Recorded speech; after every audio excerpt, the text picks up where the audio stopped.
Since 2015, Jared Stillman has rocked Nashville sports. That team freaking stinks. And now he's back. The takes are hotter than ever. I mean, let's be honest, he just can't coach.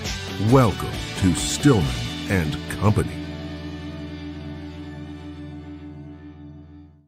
Emergency Stillman and Company program here on the 440 Sports Network.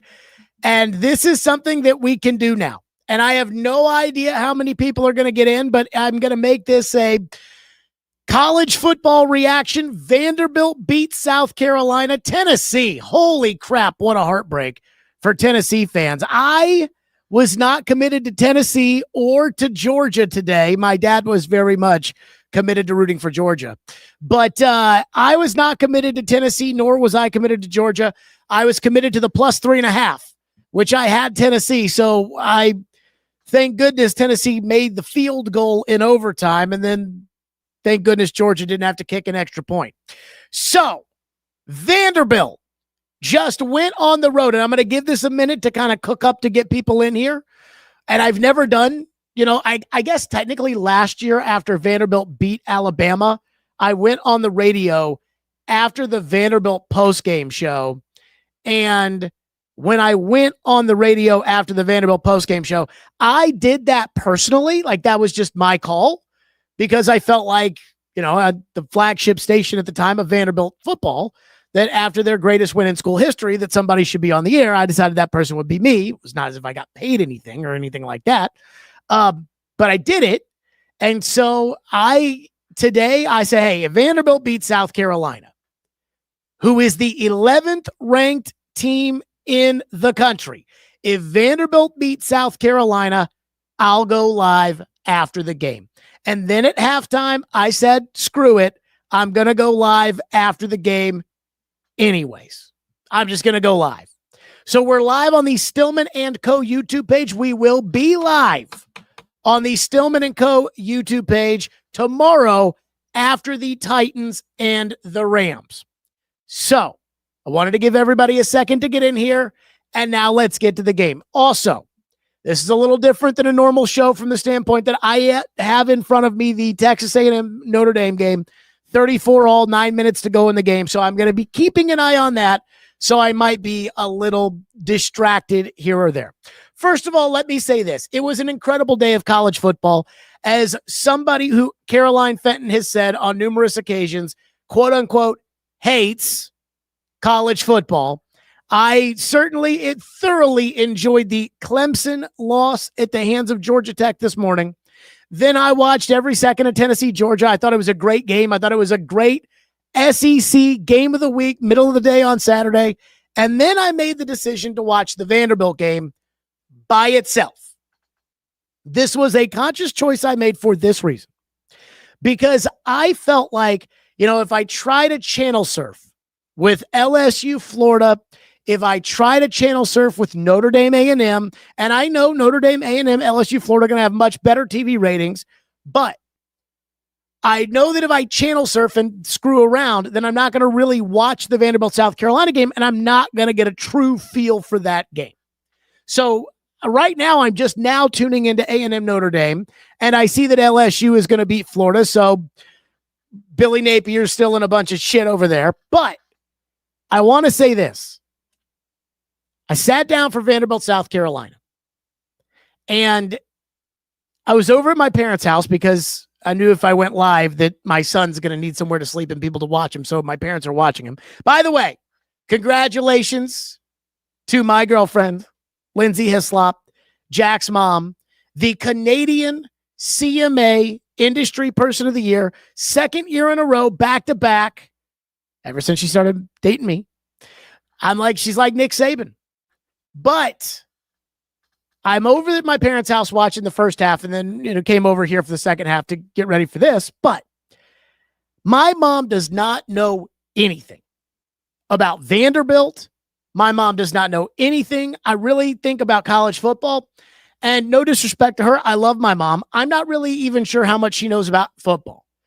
I'm not sure if she knows that Cam Ward is the quarterback of the Titans.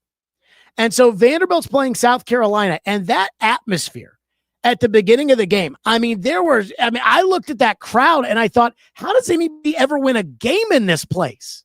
But I told my mom, I'm like, watch this Vanderbilt quarterback, because this Vanderbilt quarterback, he is legit. He is a difference maker.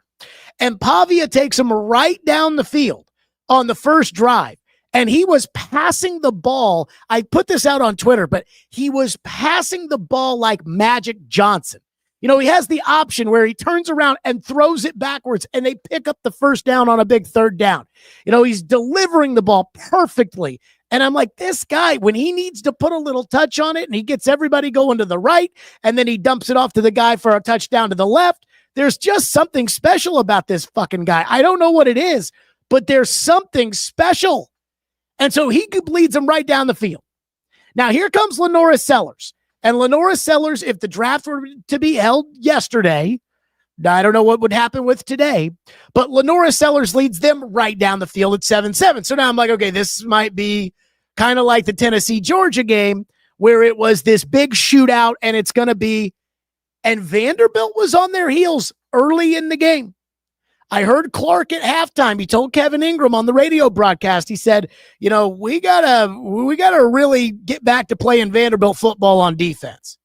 And I think he said something similar to the SEC network about how he was worried about how they were, doing all of that at one time, playing defense, everything else. And then when Lenora Sellers went out of the game and Vanderbilt had a lead, I thought, oh my God, they may win this game. Again, I went from seeing the imagery before the game with people waving the towels and people, everything else or whatever, and thinking before the game, looking at that stadium and saying, I don't know how anybody ever wins a game in this stadium, to, oh my God, Vanderbilt might win. And then the Doty kid comes into the game, and anytime a team puts in a backup quarterback, I just assume that he's not as good. Like, I assume that, hey, he's obviously not as good as Lenora Sellers, who may go number 1 in the draft, but let's see. And the Doty kid, he did a little bit of good here, but Vandy, just like last week against Virginia Tech, it felt like Vanderbilt found a way to get off the field every single time that it mattered. And so Vanderbilt ends up going into the half, and they end up not only keeping South Carolina from kicking a field goal, but they've got all the momentum. And then as soon as it came back from the half, and Cole Kublik said on the SEC Network broadcast, and he just goes, yeah, I've talked to Shane Beamer. He says Lenora Sellers is out. Vanderbilt is up 14-7. I'm like, okay, Vanderbilt can put this game away with a touchdown. And then maybe if they can get another, it's going to be hard for any team to come back with their backup quarterback down by multiple scores. And I'll be damned if Vanderbilt didn't completely put their foot up South Carolina's ass. And you have to remember something about South Carolina. That's the 11th ranked team in the country. Vanderbilt, as of right now, is a contender for the college football playoff. And I'm sure there will be some Tennessee fans out there who will say, oh, come on, Vanderbilt wins one game and you're saying they're a contender for the college football playoff? I want you to think about it like this. South Carolina was the 11th ranked team in the country. Now, does that mean they were the 11th ranked team in the country? I don't know. But they went into this game as the 11th ranked team in the country. If the college football playoff were held today, South Carolina would have been in. And Vanderbilt beat them 31-7. Vanderbilt is going to win against Georgia State because they're not going to let last year's game beat them again. So they're going to beat Georgia State next week. They're going to beat Utah State the next week. And then they go to Tuscaloosa at 5-0. Now, again, they won't be favored going to Tuscaloosa at 5-0, and they probably won't win going to Tuscaloosa at 5-0. But I didn't think they were going to win tonight. And not only did they win, but they beat the shit out of South Carolina. And I'm just going to cut this off before anybody puts this out there, before I hear this from anywhere. I don't care where. Well, Lenoris Sellers got hurt in the game, and if Lenoris Sellers hadn't gotten hurt, then that would, right. Just like I had somebody on Twitter tell me today when it came to Tennessee, well, if we didn't miss that field goal, then right, but you did. This is football. Players get hurt. I'm also not convinced South Carolina would have beaten Vanderbilt even if Lenoris Sellers had played. Now, it would have been a different ballgame. I'm not going to sit here and tell you that it would have been the same ballgame that it was if Lenoris Sellers hadn't played or anything like that. But all Vanderbilt can do is play who the other team has. If Pavia had been knocked out of the game, I promise you South Carolina wouldn't have been upset about it.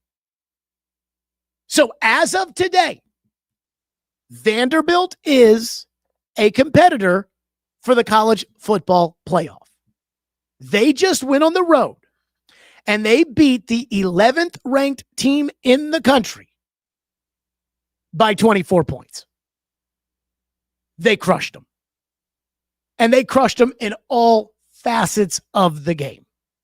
I mean, I thought what was so telling about how Vanderbilt had dominated tonight's game was in the second half, Shane Beamer, and boy, you could tell he was feeling it because he was worried about Vanderbilt milking up the clock, and he was worried about how many possessions he was going to have left in the game.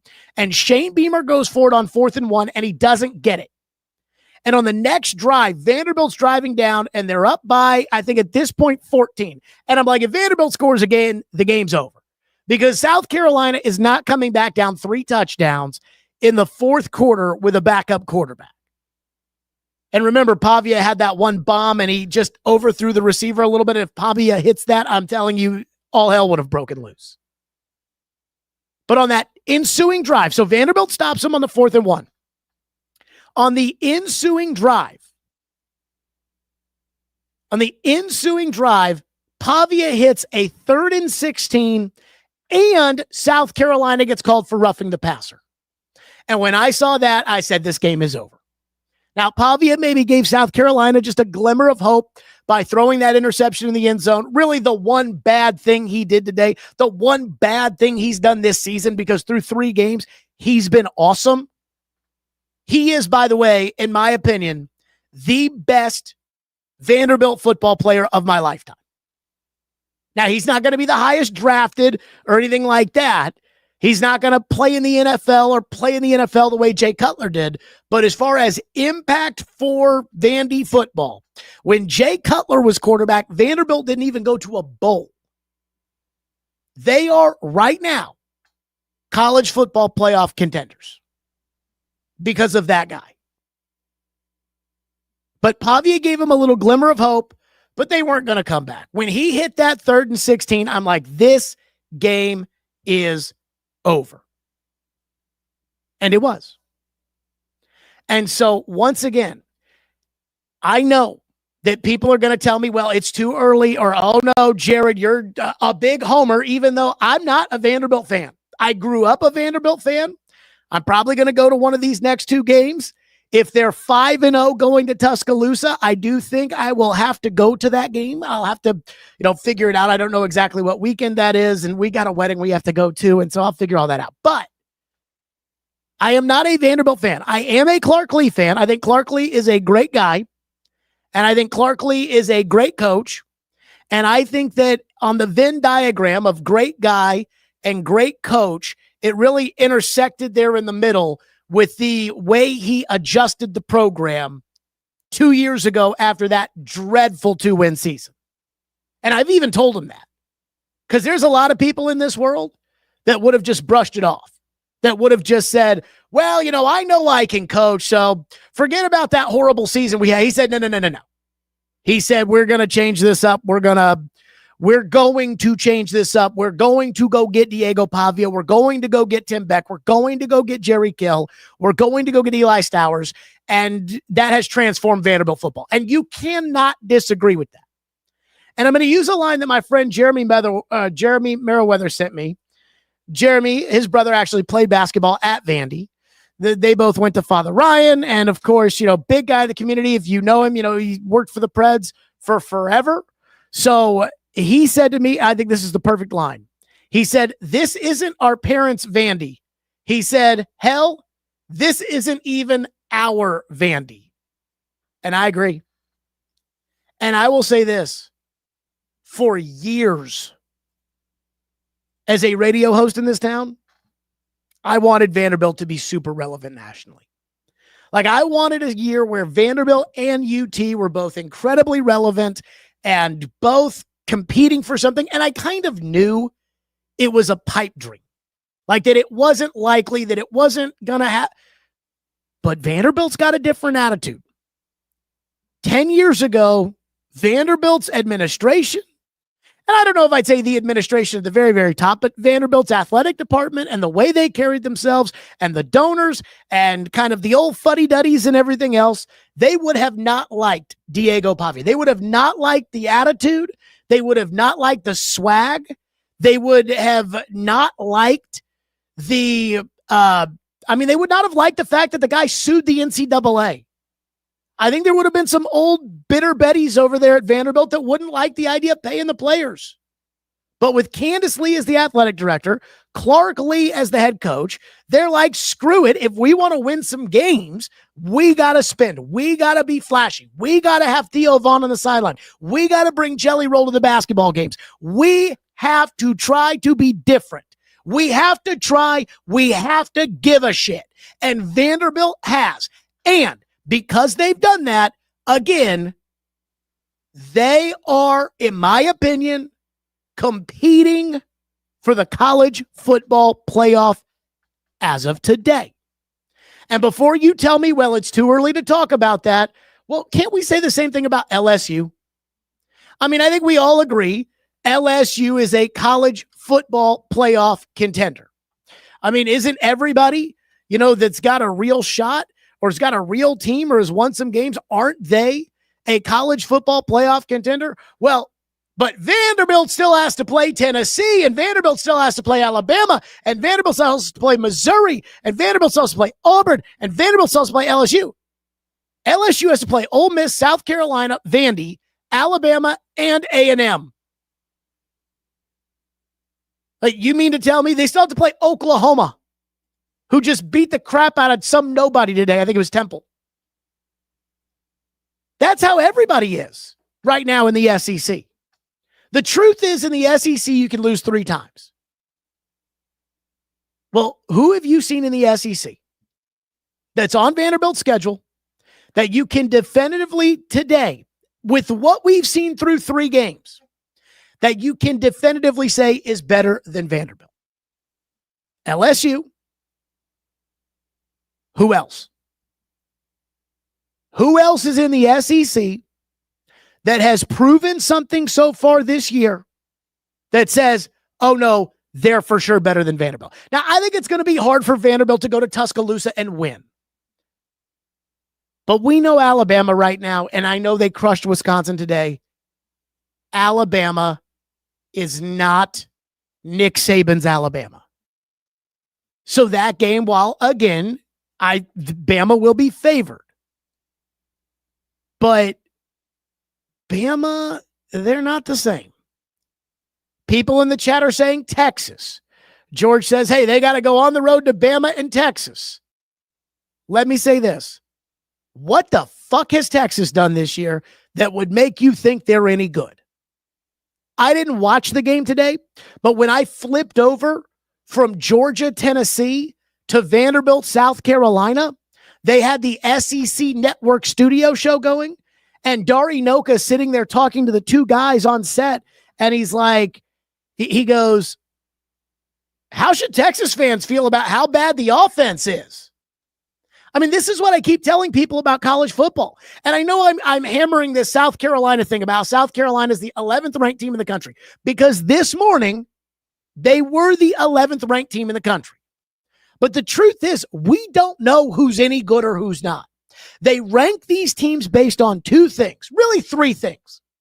They rank these teams based on what is your program prestige. So we just assume that the brand of a Georgia, a Notre Dame, a Texas, Ohio State is better than, again, a Vanderbilt. Prestige matters in terms of preseason rankings. What you did last year matters in terms of preseason rankings. Florida State, not ranked. Why? Because they absolutely sucked last year. And then the third thing is, who's your quarterback? And they kind of do this by draft prospects. Because again, I think even the biggest Vanderbilt fan would admit Diego Pavia is probably not an NFL quarterback. But he's a damn good college quarterback. But again, people rank you based on your quarterback. So South Carolina's 11th because they have Lenora Sellers. Texas was preseason number 1 because they had Arch Manning. So Vanderbilt doesn't check those 3 boxes. But again, that doesn't matter. All that matters, it doesn't matter what your program prestige is as far as how good you are in terms of the country. And so forget about all that stuff. You know, people are saying, hey, Tennessee, that one, I mean, are they going to beat Tennessee after they, I don't know. I don't know how good Tennessee is. At times today, I thought Tennessee might be one of the best offensive teams in the country. At other times today, I'm not sure Tennessee can kick a field goal. I am fascinated by this, though. I am fascinated by where Vanderbilt will be ranked tomorrow. And again, you know, this is why the College Football Playoff Committee doesn't come out until weeks into the season to put out kind of their squad. But I think Vanderbilt should be a top 15 team tomorrow. Because, again, off the top of my head, how many teams are definitively better than Vanderbilt? Vanderbilt played the best half of football I have ever seen Vanderbilt play last week at Virginia Tech. Now, it looks like Virginia Tech fucking stinks because they were getting absolutely housed by Old Dominion today. But Vanderbilt played great on the road at an ACC school. Vanderbilt played great on the road at an SEC school, at a top SEC school. So I think we can say Ohio State is better than Vanderbilt. I think we could say Georgia is better than Vanderbilt.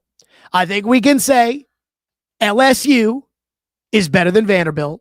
I think we can say Oregon is better than Vanderbilt. I think we can say probably both of these teams, Notre Dame and A&M, and boy, their game's going right down to the wire. But I think we can say probably both of those teams are better than Vanderbilt. But can you say right now, can you say definitively Clemson is better than Vanderbilt? You cannot say that. Can you say definitively Florida State is better than Vanderbilt? I'm not going to say that. So I think Vanderbilt should be a top 15 team tomorrow. I said to my dad today, I go, the best thing that happened to Vanderbilt was the fact that ass kicking that they gave Virginia Tech happened on the ACC network on a Saturday night because nobody saw it. Oklahoma was playing Michigan, and that drew a huge audience on TV. And so Vanderbilt put in a clinic on Virginia Tech, and nobody saw it. So Vanderbilt didn't get rat poisoned this week with everybody telling them about how good they are. And South Carolina didn't get motivated by hearing the talk of how good Vanderbilt is. And Vanderbilt wasn't ranked going into this game simply because the AP poll voters didn't watch. Because the AP poll voters like, Vanderbilt. That's why they weren't ranked. They should have been ranked in the top 25. And so what happens is they're not ranked. They have the motivation. Clark Lee can say all week, hey, they still think you suck. But Vanderbilt should have been probably the 20th, 21st ranked team in the country. You go on the road, you beat number 11, you're definitely in the top 15. I think Vanderbilt should be a top 15 team this week. And they will be, by the way, in 2 weeks because they're going to beat Georgia State and they're going to beat Utah State probably. The Utah State game would scare me. The Georgia State game does not scare me at all. They're going to be 5-0 going to Tuscaloosa. They will be a top 15 team. So get yourself ready for that. So, wow. What a performance tonight by Vanderbilt. I do want to hit on the Tennessee-Georgia game, if I may. First of all, I told this story to somebody earlier tonight. And years ago, when I was hosting Jared and the GM, and I don't even remember how this came up. Maybe it was because the Titans kept getting their rear ends kicked by the Colts. I couldn't tell you. But Floyd told me, Floyd Reese, when he was an assistant coach with the Detroit Lions, how he used to always sit there and the coaches and the players, they would get ready to play Minnesota. And in Detroit, they kept saying, man, it's like every time we feel like we have them. Every time we feel like we're right there. And we feel like we have them. And then we just find a way to lose the game. It's the damnedest thing. So then he leaves Detroit. He goes to Minnesota. And he goes to Minnesota. And again, Minnesota has owned Detroit. And when he gets to Minnesota and they get ready to play Detroit, the talk inside the Minnesota headquarters was, oh yeah, Detroit always finds a way to fuck it up. They always find a way to fuck it up. And so it's like, again, Detroit, and you're like, oh God, why does this always happen to us? And then Minnesota was like, oh yeah, it always happens to Detroit. That was Tennessee today. That's what happened to Tennessee. What happened to Tennessee was, if you reverse the roles, Georgia never loses that game to Tennessee. This Georgia team, they're good. And I'm sure they've got NFL players. I don't have Mel Kiper's big board in front of me. I'm sure there are NFL players that are going to go from Georgia into the league. But that is not what I'm used to seeing from a Kirby Smart Georgia team. That Georgia team, and I don't know what their schedule looks like, that Georgia team is going to go 9-3. That looks like a Mark Richt Georgia team. And yet Tennessee couldn't beat them. I mean, after the game, Holly Rowe asked a question to Kirby, and Kirby didn't even answer it. Kirby's like, I'm proud of my boys. We didn't really deserve to win that game. Tennessee, I got a lot of respect for them. That's a hell of a team out there. But, our boys, we didn't give up. Our boys, we stuck with it. We found a way. We stuck with it. And I'm like, that's just because deep down inside, Georgia always knew they were going to find a way to win the game. Georgia knew Tennessee was going to find a way to fuck it up. Tennessee, I mean, the crowd shots before the kicker went out there. I mean, it was like I think there was one, the hottie co-ed in the stands, and she was sitting next to someone, and she was like, shh, don't jinx it, because we're going to send our kicker out there. He's going to screw up. And then the kicker went out there, and poor kid. I'm not going to say it, but I think you guys had the same thought I had when they kept showing that kicker on the sideline, and they kept showing his picture. Did you guys notice this? They kept showing like his little headshot, like next to him on the sideline. And I'm like, I don't know if this kid's got the balls to make that kick. I was like, I don't know if he's got it. I'm looking at him on the sideline. I'm looking at his headshot, and I'm thinking to myself, I don't know if he's got the nuts to make this kick. And when he went out there, I'm not going to get all worked up about the false start. I don't think it's ever a good thing that happened, but I don't think that that's why it happened. By the way, this A&M Notre Dame game is right down to the wire.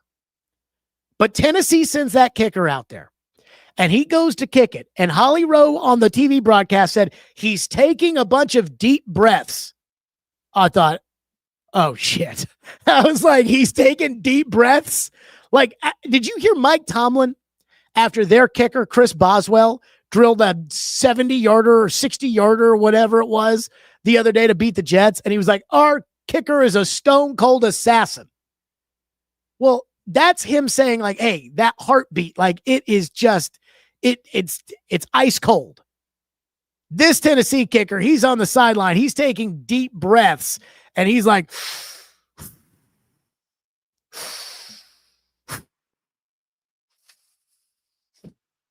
I'm like, uh-oh.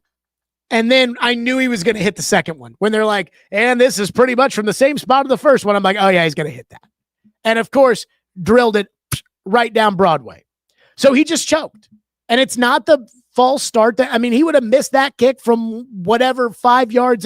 He missed the kick wide to the left by like 10 yards. It wouldn't have made a difference. But I just knew Tennessee was going to find a way to lose that game. In fact, I actually predicted Tennessee was going to win, and I was more worried about the 3.5 because I wasn't sold on Georgia. They hadn't played anybody I wanted to see. And I felt like there were a couple instances where I felt like in that back and forth game, Tennessee was going to win, but sorry.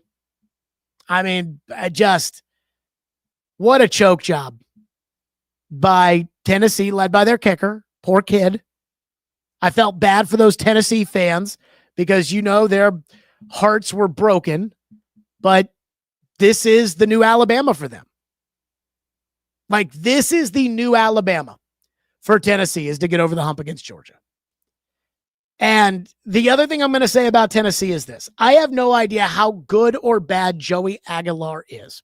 I've seen Joey Agalar play 2 games. I did not watch them play ETSU, and I'm not going to go back and watch them play ETSU. I am not an NFL scout who is considering drafting Joey Agalar in the 5th round, so I need to see every snap he plays. I saw the Syracuse game, and I saw this game. This guy is 10,000 times better than Nico Iamaleava. And I think what we're starting to learn, and I said this a couple of weeks ago, for Tennessee fans, the idea of Nico was always better than the actual player that Nico was. When it comes to Nico, at Tennessee fans, they loved him when he was in high school. And for the most part, there's no way to know if a guy who's good in high school is going to be good in big-time college football.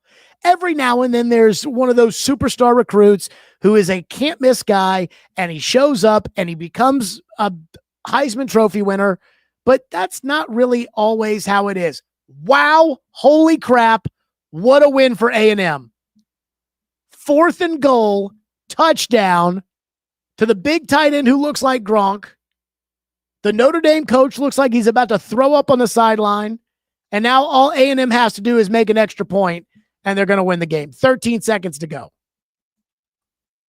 Wow. I just say this. Like, again, when it comes to, poor Marcus Freeman. They're already 0-1, and he looks like he is about to puke his brains out on the sideline. Him and Dabo. Dude, Notre Dame was in the national championship game last year, and they're about to be 0-2. That is crazy. But again, that goes back to how this sport works, which is they rank you based off your program prestige. They rank you based off of who your quarterback is, and they rank you based off of how you did last year. Wow. A&M kicks the extra point. What an unbelievable day of football. So again, going back to Joey Agalar, when it comes to Agalar and it comes to Nico was so fucking bad. Again, Tennessee fans like the idea of Nico more than they actually liked Nico because Nico was kind of the first big NIL fish. So Tennessee goes out to California. They recruit the next can't miss guy, even though he was like 16 years old at the time. They pay him at the time what was considered to be an exorbitant amount of money to come in and be the quarterback. And then they sit him on the bench for a year. So that whole year that Hendon Hooker was lighting it up, it was like, yo, Hendon Hooker is doing this in the Josh Heupel offense. But just wait until the great Nico shows up. And when the great Nico shows up, then he's going to be Peyton Manning meets Lamar Jackson on steroids. You'll see. And last year, Nico kind of sucked. And you could tell in the play calling. Josh Heupel, we want to bomb the ball down the field coach,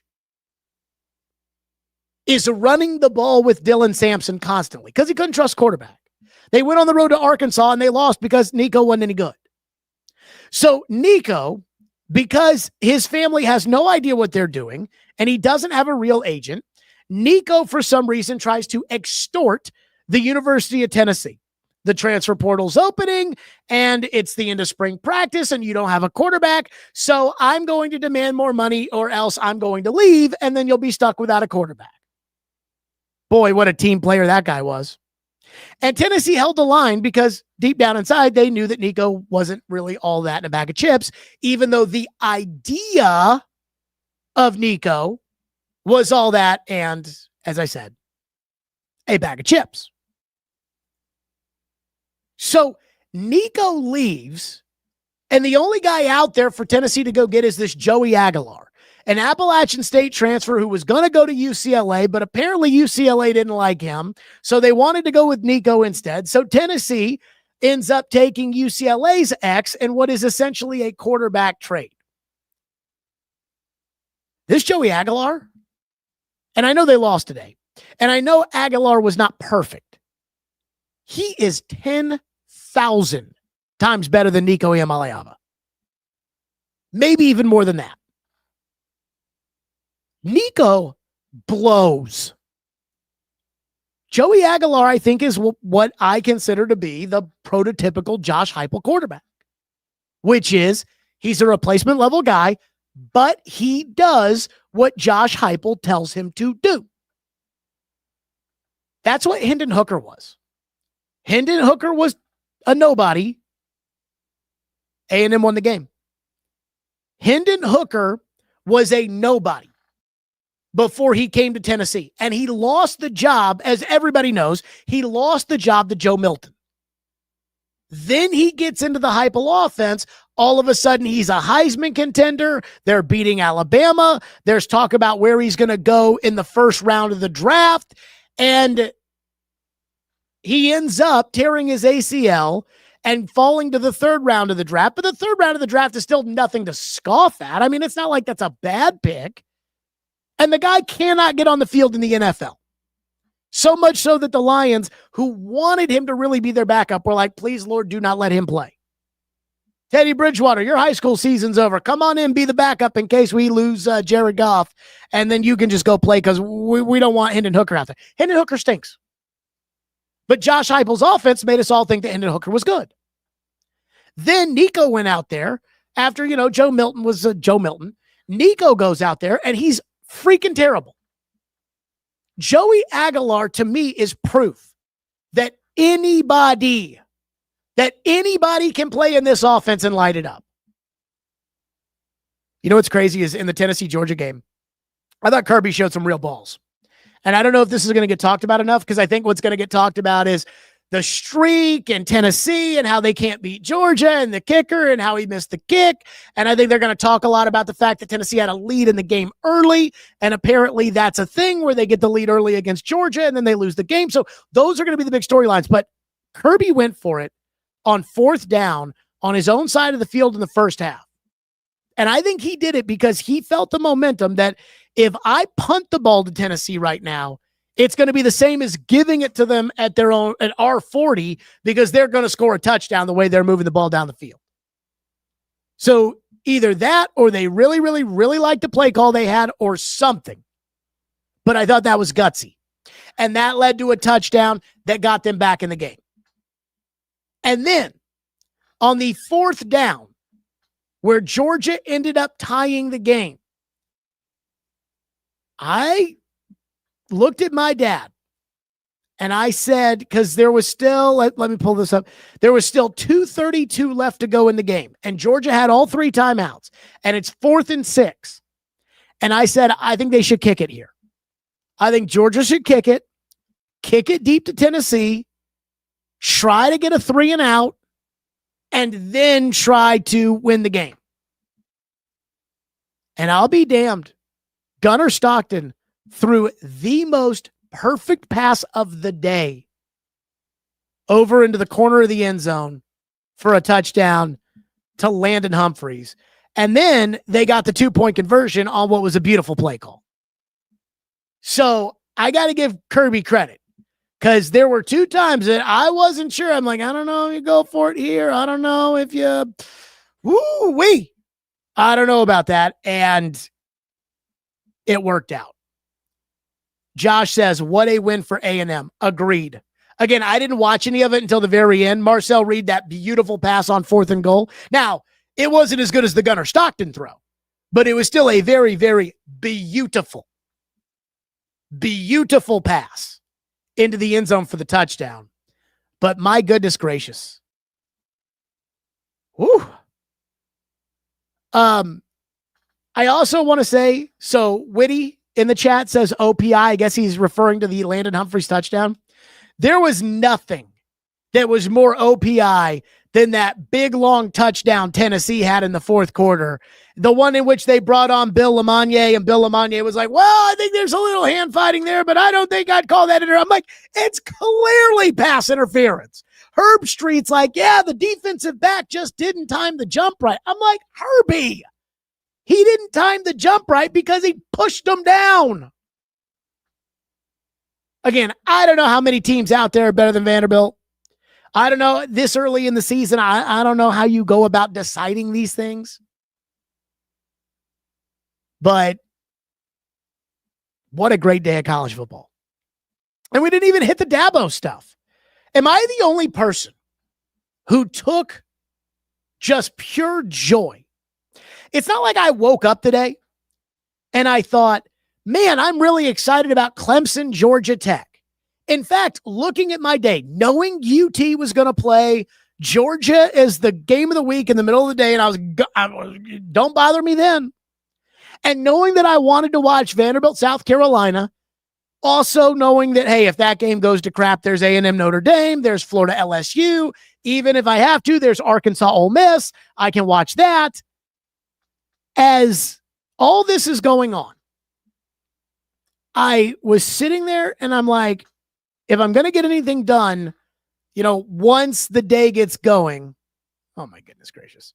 If I'm going to get anything done once the day gets going, it's going to be in that noon kickoff window slot. And I just couldn't turn off the Clemson game. And I couldn't turn it off because I was so excited to watch Dabo Sweeney lose. And I don't know why I take so much joy in watching Dabo Sweeney lose. I think part of it is because I think he's a sore loser. I think part of it is because I think he's kind of a chotch. And I think part of it is because he just seems like he's so arrogant sometimes. But the one thing I really came away from the Clemson start to the season at 1-2. And Clemson, trust me, they'll still win 9 games, 10 games. They'll still win a crap load of games in the ACC. But the thing I walked away from with this is, when we look at old coaches and we're like, they can't coach anymore. We look at Bill Belichick and we say he can't coach anymore. And the one thing we always say about the old coaches is we always talk about how the game has passed them up. Remember at Philip Fulmer at the end there at Tennessee? Well, the game has passed him up. He was once a great coach, but now he's not. The game has passed him up. We only say that about old coaches. It's kind of like we have to take grandpa's keys away from him because he just don't have the fastball anymore. The game has passed Dabo Sweeney up. Dabo Sweeney does not like player empowerment. At one point, he said that if players started to get paid, he'd quit. Well, obviously, that's not true because Dabo Sweeney hasn't quit, and the players make a bunch of money now. But the truth, this is where the world is headed, or you can say, I'm not changing. I'm going to do things the way I always did them. That's Dabo. And I know. Dabo wants to build a program. He wants to build it his way. And I think this is why I kind of enjoy watching Dabo lose, because he's so freaking arrogant. And so I took so much joy when that field goal went through the back of the end zone and Georgia Tech, who nobody thinks is any good, Georgia Tech beat Clemson, and Clemson's 1-2, and I'm sitting there again with no dog in this fight, and I'm like, yeah! I was enjoying watching Dabo lose. You know, if you're going to shy away from the way college football is nowadays, that's like one of my regrets. And I don't have a lot of regrets about my career. I've got a lot of regrets about my life. I don't have a lot of regrets about my career. One of the regrets I have about my career is that I wasn't more digitally focused at the radio station the last 5 years. Yeah, we were on Twitter and I was super into those Twitter numbers and I got great Twitter numbers and everything else. But the YouTube stuff, the clips, the shorts, everything else, I didn't push for us to make sure that we were doing that as much as we should. And now that I've studied where all this is headed with the TikToks and the Instagrams and right here on YouTube and everything else, and the money that people are making digitally compared to what they were making, you know, what we used to make on the radio and things like, I'm like, I wish I had been stronger in that regard. That's where the game is headed. You can like it, hate it, whatever, but that's where it's headed. And if you're an old guy that doesn't want to change your ways, then you're like, oh, no, I just got to listen to the radio. But everybody, for the most part, my orbit, when it comes to listening to the new show, they know how to do it. Because that's where the game's headed. That's college football. You have to pay the players. You have to manage the transfer portal. I think that they need to change the way, and I think Vanderbilt's an example of this. I think they need to change the way in which they rank the teams before the season, because a lot of the preseason ranking is based off of last year, and none of these teams are the same from year to year. So, again, I enjoyed watching Dabo lose. I think the game has passed Dabo. I think Dabo, no matter what, he won't admit it. He'll win enough games in the ACC to justify him doing things his way. But the days of Clemson being a contender are so over. I mean, they went into the season with people thinking Clemson might be a national title team. They couldn't beat LSU at home. They get beat by Georgia Tech. You ain't winning the national title if you can't beat Georgia Tech. I'm sorry. So again, Vanderbilt, and I hope they get the recognition that they deserve. I am thinking Vanderbilt will come into the top 25 poll, and Vanderbilt will be ranked number 21. You can't rank them 25 or 24 or anything like that, because you can't rank a 2-loss Clemson team, for instance, or a 2-loss Notre Dame team ahead of Vanderbilt, who just beat the 11th ranked team in the country by 24 points on the road. So I think Vanderbilt is going to be ranked number 21. I truly believe, and again, just like last week where nobody watched because that game was against Oklahoma, Michigan, and it was on the ACC network, nobody watched this game either. Now, they'll take note of the score. Like, they'll look at that score and they'll say, okay, that's a legit score. Like, that is legit. You know, that is a legit ass kicking that Vanderbilt just gave a decent team, or a team that everybody thought was good in South Carolina. So I think they're going to be 21. I think they should be top 15. I also think we can now say it. I always compare this to election night where they make the calls. I am going to make the call, an election night type call. Diego Pavia is the best Vanderbilt player in my lifetime. And that is if they don't win another game. If they don't win another game this year, which means they will lose to Georgia State and Utah State, and I think Vanderbilt still has one more crap bum on their schedule, though I may be wrong. And then they may have one more crap bum after that. If they don't win another game, I still think he's the best Vanderbilt player of my lifetime, and I think he belongs, even though he's only been there for a year and a half, in the Vanderbilt Hall of Fame. I really, truly believe that. That said, I think there is going to be some talk, again, nationally. I think there's going to be some talk when it comes to Vandy about, well, Lenoris Sellers was hurt. Man, this is football. Those happen. Don't take away from the way Pavia played and the way that the Vanderbilt coaches, who, by the way, deserve a lot of credit, They called great games. Defensive coordinator had picked off Lenora Sellers by dropping a defensive lineman. Sellers wasn't ready for it. Interception. One of the touchdowns Pavia threw, he faked everybody out to the right and then just dumped the ball off to the left. That stuff is practiced. Joe says Pavia is Vandy's Tebow. I don't disagree. But Vanderbilt's legit. And not to say that I was sold on South Carolina going into this because, again, South Carolina was ranked high because of how they ended last year. Well, this is not last year. How they ended last year and who their quarterback is. So I am always skeptical early on in the year about what that means, but you got to give Vandy their due. They just went on the road and beat the 11th ranked team in the country. And if 12 teams get in the playoff and you beat the ever-living shit out of the 11th team, you're absolutely a playoff contender. And in my life, Vanderbilt has never been a contender for a BCS game, an SEC title. And now it's different because we've expanded the playoff. And he has certainly never been, Vanderbilt has never been a playoff contender. This is the first time I could say, hey, Vanderbilt is a playoff contender, which is crazy.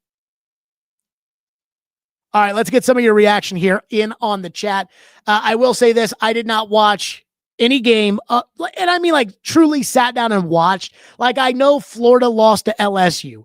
I have no idea what happened in that game. One of my buddies texted me and said that apparently DJ Lagway played like an idiot. I don't know what he did. I don't know what happened. I was watching Vandy, South Carolina. I watched the end of A&M and Texas while I was talking to you all, but I'm not an expert on that. I watched the 3 games. I watched Clemson, and I thought Hayes King, played tough. I'm not convinced Hayes King's very good, but I thought he played tough. I watched the Tennessee-Georgia game, in which I thought it was a great college football game. By the way, hold on. I thought it was a great college football game. I think Joey Agalar is 9,000 times better than Nico. I think Tennessee's got a real shot to make the playoff, but it's going to be tough because you got to win your home games. And now they're going to have to go on the road to Tuscaloosa. They're going to have to play a tough-ish schedule. But I thought it was a great game. And I thought Tennessee, for whatever reason, they just can't get over the Georgia hump. And then Vanderbilt just kicked the tar out of South Carolina, and that was the 3rd game I watched. And I was amazed at how Vanderbilt just kept pushing. It reminded me last week of the Virginia Tech game where Vanderbilt kept throwing punches, and there was no counter punch from Virginia Tech. And I know that Lenora Sellers went out of the game, but if you're the 11th ranked team in the country, shouldn't you beat Vanderbilt with a backup quarterback? They didn't. Because, as my friend said, this is not our parents' Vanderbilt. In fact, this ain't even our Vanderbilt. This is the we want to be cool Vanderbilt. This is we want to spend money Vanderbilt. This is we want to spend money on facilities Vanderbilt. Does Diego Pavia even go to class? I'm going to guess probably not. And in past generations at Vanderbilt, that would be a problem. But that's not a problem here. He's been in college forever. He's probably already graduated 3 or 4 times. So I got to give him credit. All right, let's get to some of your reaction here at the pod. Greedy says they will find a way to rank media darling Notre Dame over Vandy. I would bet on it. So here's what's crazy about the college football rankings. Again, I think that we are going to have to stop doing preseason polls. Now, they're not going to because it's too important for the media ecosystem. The TV networks have to sell you number 6 versus number 4, and they love the preseason Texas, Ohio State, number 1 versus number 3, even though Texas might actually suck and Arch might be a bust. But guess what? Everybody that tuned in thought they were watching the number 1 team in the country. So they're never going to do that. They're never going to stop ranking teams preseason, but they probably should. Going into this week, Notre Dame was 8th. They're 0-2. I don't think you can put Notre Dame ahead of Vanderbilt. You're right, they probably will. Clemson was 12th. They're 1-2. I don't think you can put Clemson ahead of Vanderbilt. South Carolina was 11th. They're 2-1. I don't know how in the world you could put South Carolina ahead of Vanderbilt. In fact, it's kind of crazy. I'm like looking through this, and Vanderbilt got 1 vote. Is that right? Vanderbilt got 1 vote. Holy crap. Boy, I was right. Nobody, I mean, freaking nobody watched them play Virginia Tech. I think you have to put Vanderbilt ahead of Alabama. Because even though Alabama crushed Wisconsin, Alabama got smoked by Florida State. Would Vanderbilt get smoked by Florida State? I don't think so. I think Vanderbilt's going to be number 21 in the poll. I think Vanderbilt should be number 15, 16 in the poll. Josh says, the problem is they cling to their preseason rankings after week 1 and week 2. There's probably some truth to that. Like, I was thinking about this with Tennessee. As I was looking through the rankings right there, Tennessee was 15th. They went to overtime with Georgia, again, a team that a lot of people think is really good. So they went to overtime with Georgia, and they lost. Are they dropping in the polls because of that?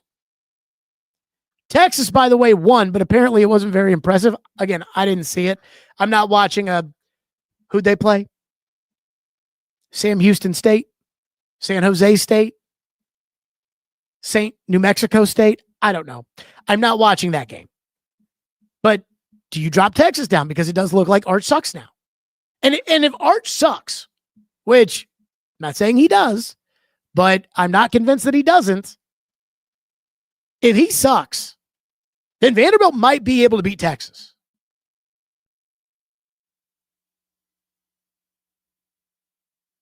One person says, if Heupel ever learns to not go conservative late in big games, he'll be a great coach. How was Heupel conservative? I did not feel like Tennessee was conservative. In fact, I don't really think Heupel did anything wrong. Like, a lot of people are going to say Heupel got cute and that led to that false start. But I think what Heupel was doing was he just didn't want to give the ball back to Georgia. And again, I think that kid would have missed that kick even if it wasn't for the false start. I mean, it was the ball was like off to the side. Curtis says, Pavia better than Jay? Yes. Jay Cutler never went on the road. Well, hold on. I want to make sure that's right because I think it said like at the bottom, Vanderbilt beat 6th ranked South Carolina at some point on the road. So maybe it was Cutler that did that. Jay Cutler never had Vanderbilt this good, where they were just taking their belts off and smacking good teams supposedly on the ass. So I'm going to go Pavia over Cutler. Cutler had the win at Tennessee where he hit Earl Bennett at the end of the game and they won. And it was the first time. Again, I was 16 years old when that happened. And it was the first time in my lifetime that Vanderbilt beat Tennessee. So that was a big victory, but he didn't even go to a bowl game. Diego Pavia beat Alabama when they were still kind of Alabama. So I'm going to say Pavia over Cutler. War Kitten says, what if UT doesn't make the playoffs this year? Imagine the arguments about how Nico at least got them there and whatnot. So I actually thought this year was kind of a house money year for Tennessee. But maybe now, after today, everybody thinks they should make the play. I don't know. He also says that Nico's dad made a poor decision. Yeah, I mean, I said this when it happened with Nico, because there was a lot of talk and Joe Rexrode was, it's the dad. It's the dad. It's not Nico. It's the dad. And I'm like, Nico is a grown ass man. And Nico needs to be the CEO of Nico. And it's like, well, but would you not listen to your dad? I mean, he's still in college. Would he? I always say this whenever we start taking college kids and we try to either make excuses for them or we try to absolve them of blame. Or we always try to pocket watch with young kids. And I always say this, if he kills somebody, Nico's dad is not the one being charged as an adult for murder. Nico is. You don't tell these kids how much money they should make. Should these kids tell you how much money you should make? So at the end of the day, for me, that was on Nico.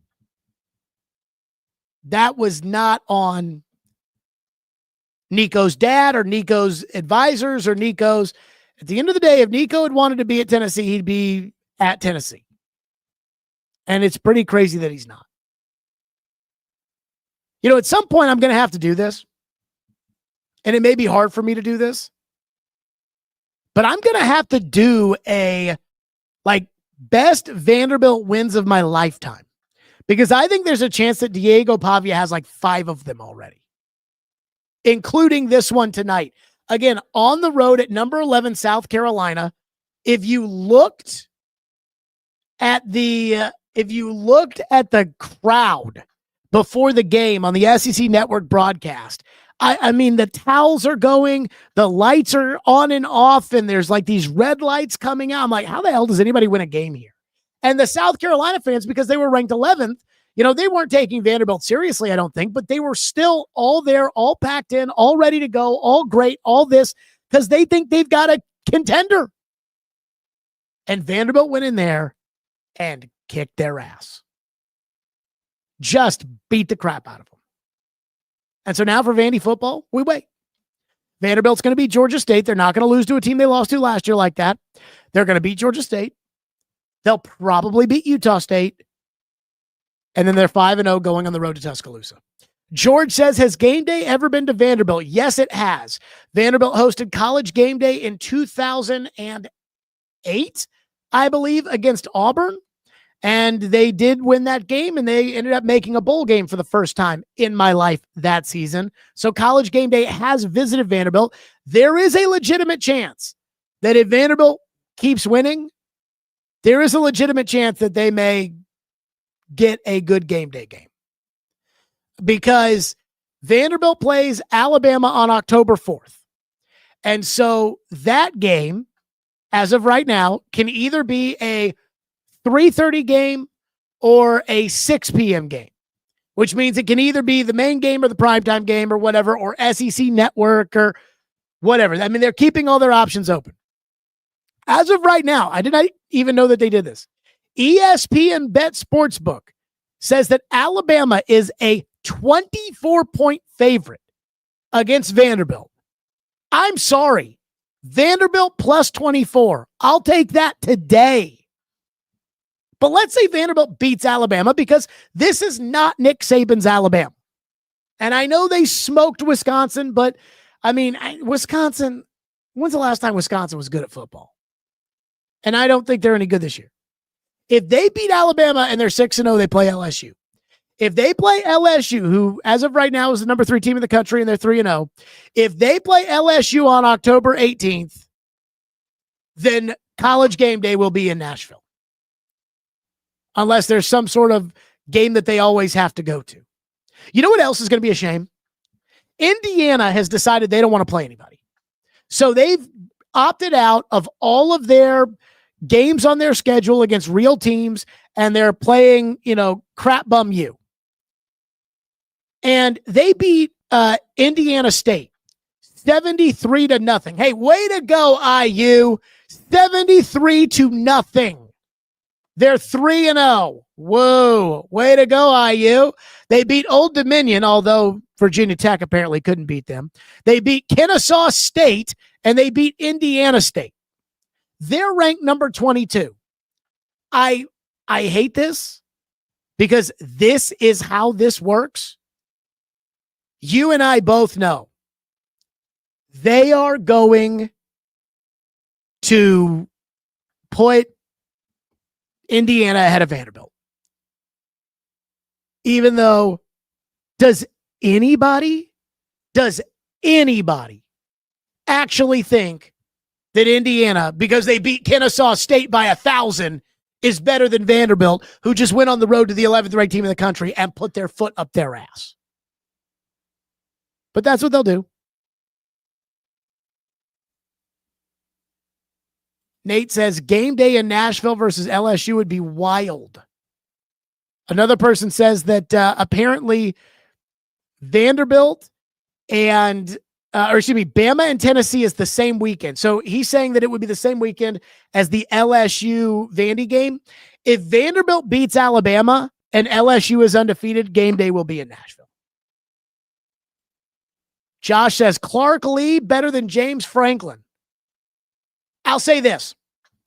James Franklin did things at Vanderbilt in a different era where you couldn't buy Diego Pavia the way that Clark Lee just bought him and bought Eli Stowers and bought Tim Beck. Now, you could have bought Tim Beck and you could have bought Jerry Kill, but you can't just buy those guys back in that day, and James Franklin did win games. If the cartel had my family and my life depended on winning one game with the same team, maybe I'm stupid for saying this, I would take Clark Lee. Because I think Clark is a better game day coach than James Franklin, who I can't even remember the last time James Franklin won a big game. Where do you think IU gets ranked? IU gets ranked, 17th? Vanderbilt gets ranked 21st? Unbelievable. Joe says UCLA looks like a third world football team. I'll take your word for it. I am not somebody who is watching UCLA football. I just see the pictures on Twitter of nobody in the stands. And then I see the final score. They're getting their asses kicked by Nobody State, who got their asses kicked by an even worse Nobody State the week before. And I'm like, yeah, Nico sucks. Nate says, as a 19-year-old Vanderbilt fan, Pavia has had a way bigger influence on Vanderbilt athletics than Cutler. The way he and Clark have turned around the narrative in only a year and 3 games is still crazy to me. I've said this about Clark Lee many times, that a couple years ago, I played in a celebrity softball game. Jelly Roll was the pitcher. Riley Green hit a ball to center field that I caught. And because I had a baseball glove and we were playing softball, it hit me square in the palm and I felt like it was going to break my hand. But in the celebrity softball game, Clark Lee was our honorary coach. And I didn't really know Clark Lee at the time, but he was the new coach at Vanderbilt and I was hosting Afternoon Drive. So he and I talked for a while. And I walked away from that meeting and conversation thinking, this guy understands the task at hand. Now, he may not be able to do anything about it because there's a lot of people who've tried to win at Vanderbilt. It's a hard place traditionally to win at. Now, times are different, but it is a tough place to play. But just that conversation, I felt like he at least kind of gets it. Like, at least I feel like he understands the task. When they went 2-10 2 years ago, I was stunned because I had gotten to know Clark more. And I'm like, he's smart. You know, I can really see bad coaches, bad communicators, bad, again, like Brian Callahan. You can pick that up pretty quickly. But Clark never gave me those vibes. He's a smart guy. He cares about his players. He knows the game. What's going on here? And the way he changed that program, the way he changed his entire plan for how he wanted to build that program, I think you have to give him a lot of credit. And I'm not one to sit here and say like he's the greatest coach, but man, he's got something at Vanderbilt I never thought he'd have. And this game today, like the last 2 weeks of Vanderbilt football, might be the 2 most dominating performances I've ever seen. Nothing will top the Bama win last year unless they like win a national title, which would be something. Nothing will ever top that Bama win as like the best win. But there is something to be said about what he's doing right now. So, we shall see.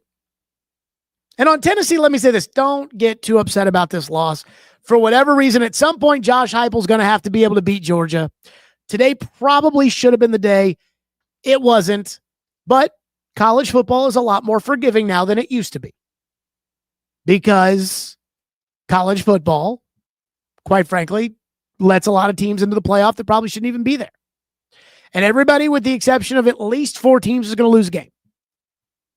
But Tennessee needs to get their kicker figured out. Like, get a kicker with some balls, because at some point you're going to have to make some meaningful kicks in this conference. And then Dabo Sweeney, I don't know what you do about that. They're going to win 9 games in the ACC. They may get to the ACC title game. They may get to the playoffs simply because they may get to the ACC title game. But the days of Clemson, the way it used to be, where it was Clemson, Alabama, and Ohio State, and that was it, those days are over. They're over. What a fun day of college football. Hey, I always say this now because it is very, very important. Like and subscribe. If you are not subscribing, subscribe right here to the Stillman and Company YouTube page. We're up over 900. I really wanted to be at 1,000 by the end of last week. So let's get up over 1,000. Again, our YouTube numbers are very good, according to everybody, when it comes to launching a new show, but get them up. And of course, our podcast, wherever you get your podcast, Apple, we're up there now. Just search Stillman and Company.